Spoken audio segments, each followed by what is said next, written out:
Қайырлы күн. Бүгін сіздермен құрама қарапайым заттардан тұратын, жұмсақ әрі дәмді болып шығатын печенье дайындаймыз. Каналыма тіркеліп, қоңырауша белгісін басып кетуді ұмытпаңыздар.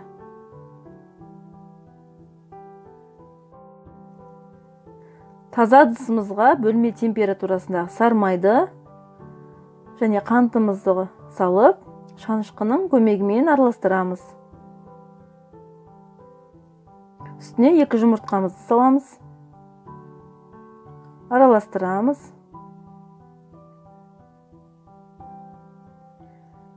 Енді ұнымызға қамыр қосқышымызды қосып араластырып, осылай електен өткізе отырып, барлығын жақсылап шанышқымен араластырамыз.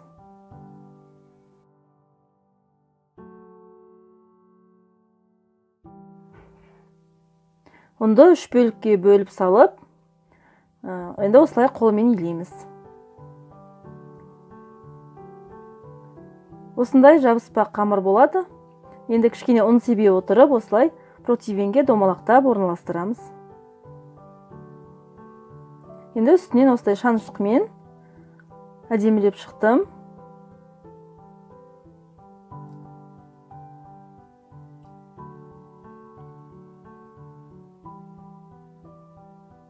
Барлығын жасап алдық.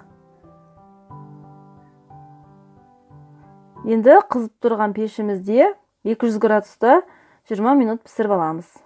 Печеньеміздің барлығын пісіріп алдық. Дәмді әрі жұмсақ болып шығады. Бетіне сахарный пудра себуге болады. Сіздерге де жасап көруге кеңес беремін. Назарларыңызға рахмет.